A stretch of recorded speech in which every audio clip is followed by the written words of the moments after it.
Good evening, friends. It's great to be in IIT Madras campus, especially a lot of eager young minds for the last 3 days, part of this international symposium on startups. And possibly we are in the concluding part of the journey now, in the last 3-day journey.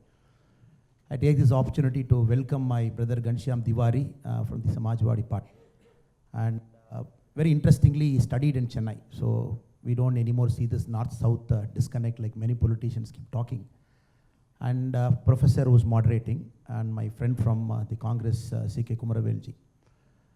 I will just take about 6-7 minutes to lay a map of how India was from 1950 till about 2014, just to give a hang of what happened. Then possibly the changes that BJP government, the party that I belong to, brought in from 2014. 1951, we had an act called the Regulatory Act of 1951. The same act was repeated in 1956 called the Regulatory Act of 1956. If you go on Google and try and find this age-old time, what is this Regulatory Act? The government told you where you can start a business, where you can locate a business, how much quantity you can produce, where you can sell, what is the distribution network. The government controlled the means of production by a state policy, which we had a Regulatory Act at different era. Then the License Raj came in. For about 50-60 years, we all suffered the License Raj. And if you look at the act that was existent in License Raj, we had acts like Nationalization of Major Bank 1969, Restrictive Trade Act 1969, Foreign Exchange Regulation Act 1973. So the government at that points of time were thinking more on the regulation part, restrictive part. So the government probably felt probably overreached by saying, I know what you know, and please listen to me and walk in the road that I am putting for you. And when Modi ji came 2014, when we promised a new era, a new India, when we promised in our manifesto, when we took power, one time, then second time, possibly a third time in 2024, now look at the changes, the transition that has happened. From a regulated country, we have become a country of facilitator. The government right now, the language that it thinks is facilitation, facilitation, facilitation. Unicorn, the startups with about $1 billion valuation and more, you can count with about 3, 4, 5, 6 numbers, where in 2014. Right now we are at 107. The third largest country in the world with number of unicorns. US is at 645, 6 times more than India. China is at 322, 3 times more than India. India is at 107. Just look at the quantum leap we have taken in the last 9 years, just because the mindset of government, from a word called regulation, it has shifted to a word called facilitation. The government wanted to facilitate what was happening. But we all know the startup is nothing but a reflection of society. We can't bring some 10 people into a room and say, look, you have studied in IIT Madras, and please go and start a company. Since you studied in IIT Madras, you might have more brain so that your company will be successful. Of course, IIT has got a fantastic tech park. We all have seen it, the kind of magic you do there. But a startup cannot thrive in that system simply because the founder is intelligent, or simply because the founder has gone to a good school, or simply because the founder comes from a great family which has got money to spare for his company. It doesn't work like that. You've got to exist in 5 things. You've got to exist in a word called political, economic, social, legal, and technology. These 5 things defines who you are as a person. Nobody can cocoon himself and say, I'm a product of my own and nothing can touch me. Politics touches you from morning till evening. Economics touches you from morning till evening. Legal touches you from morning till evening. Society touches you from morning till evening. Technology touches you from morning till evening. If everything goes right, politics is not right, the startup ecosystem cannot thrive. And for it to get right, you got to fix a lot of things. You got to fix the school system. You got to fix the college system. You got to fix right up to the patent system. You got to bring this innovation into young minds right at a school level where the basics of a science is taught. Or when they went into an engineering college, you have to teach them that there is more to life than a job. So a lot of fixing has to happen. That is what I think our party, our government has tried to do in the last 9 years. Not only from a facilitator mode, but also get into the mode of fixing up the whole system. As we speak now, India is entering into an era of the new education policy. You tell me which country in the world the new education policy stipulates in a CBSE board, coding should be taught from class 6 to 8. In India, it's compulsory in CBSE schools from this year, May 2023. Coding should be taught from class 6 to 8. Data sciences should be taught from class 8 to 12. Artificial intelligence should be an optional subject from class 8 to 12. Just imagine. We talk about the learning systems of Koreans, the learning systems of Chinese, the learning systems of Singaporeans, where they continuously score very high marks in the world learning outcomes. Now the new education policy is bringing in a change where we don't want just subjects where rote learning is encouraged or we get some marks which will help us to create some entrance. We are bringing this, the Atal incubation centers. Schools have got platforms. Government of India is facilitating where we want young minds to think. If I ask you a simple question, how many Atal incubation centers do we have? I'll give you the answer. It is 10,050. 10,050 Atal incubation centers are in India right now. 76 lakh students are part of the Atal incubation lab. If you go to the Atal incubation lab website, if you go today, just try and see the 200 best schools. The Government of India awards the 200 best schools every month, which utilizes the Atal incubation lab properly. Last month, Tamil Nadu had 5 schools. Schools in Perambalur, schools in Tiruvarur, schools in Karur, where I was born. Small cities. Meaning the Atal incubation lab has got some technology product.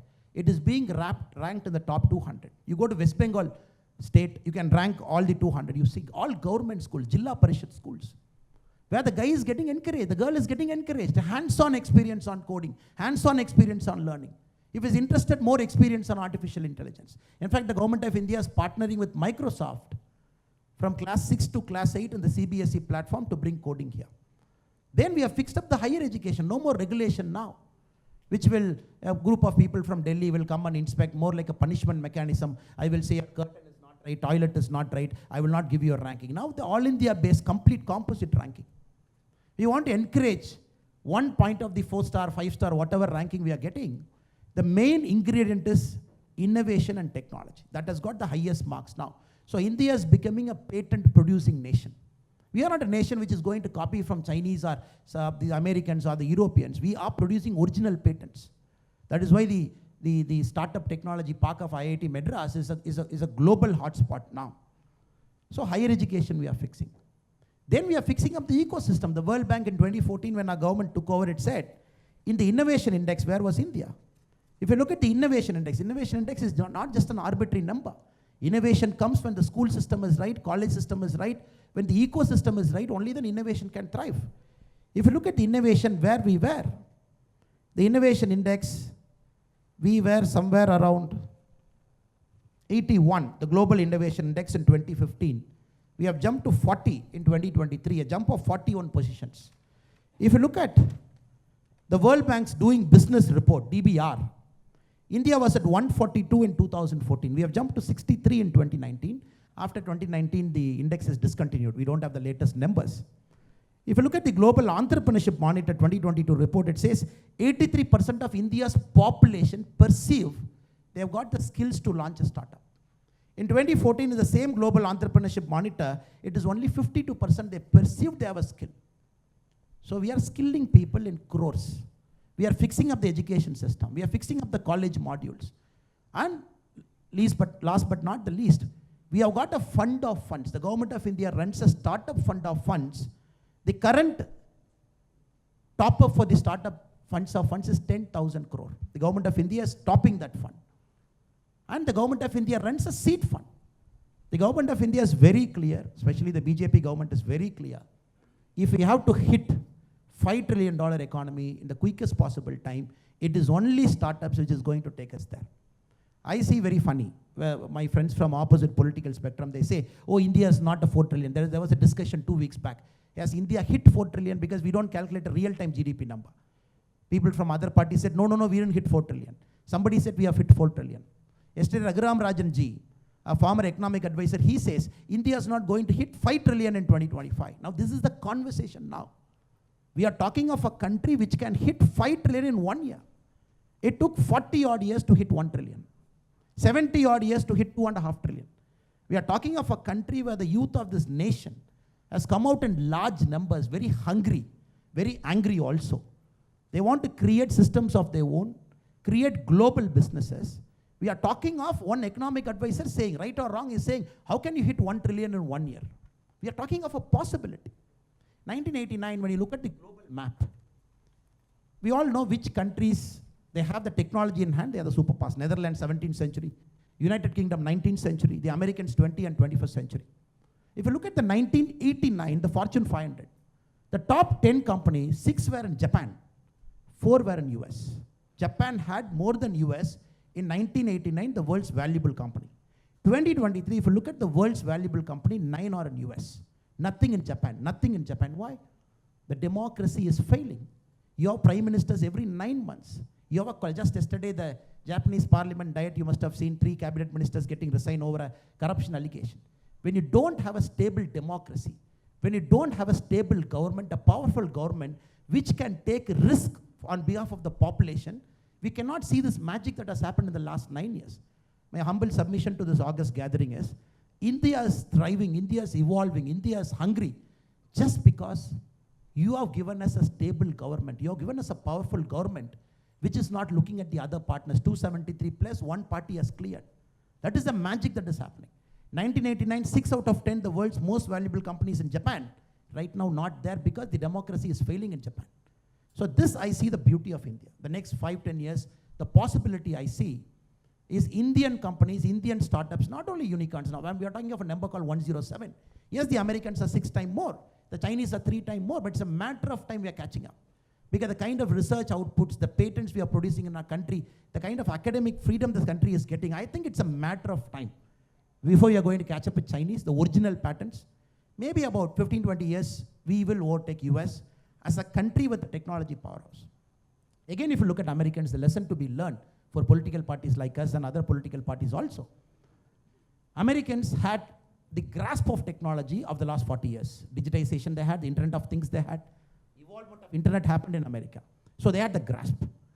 Very minutely if you look, possibly the Americans are having a grasp of technology the next 40 years also, which we say the artificial intelligence and the bioengineering, again the Americans are having a grasp. If you look at 2023, the venture capitalist money that went into US for artificial intelligence alone is $26 billion. 8 times lesser is Chinese, 12 times lesser is India. We are looking at a country in 2023, $26 billion just got poured into this country in 1 year for artificial intelligence. We are 12 times below. So that is a lesson to be learned. Democracy has to be good. Parties have to come to power on their own with a larger vision, with a majority of their own, which India is right now. We are very fortunate to have Modi ji. And more importantly, you fix up all systems, the school, the academic systems, the risk-taking ability in the society. People have a larger aspiration just than getting into a safe government job. That's why I was very fortunate to sit here, sir. Normally we get into government jobs workshop. Group 1, Group 2, UPSC. Since I'm an ex-cop also, many a time the invitation that comes to me is to talk about government jobs. Please motivate our people to get into government jobs. I feel very fascinating and feel happy to sit in IIT Madras. We are talking of an unsafe job, which is a startup. But for me, this is the safest job in India now, because a startup guy cannot fail in this new India. You cannot fail. The system is getting right. The political system, the economic system, the social system, the legal system, the technology system, and everything is getting right. How can a startup guy fail? So welcome to this great new India. I'm very sure in the coming times, in the next 10-20 years, we'll keep seeing the names here. The global corporations from India, people getting into billions of dollars, people getting employment for thousands of people. I'm sure it is possible. It is a certainty. We just have to get our politics right, and people who lead us also should have that larger vision, like my friend Ghanshyam Tiwari was telling, that we should have the larger vision. Think about country as a whole. Think about the larger possibility, risk-taking culture in our country. It's only a matter of time. I'm sure it will happen. Thank you so much. Thank you very much.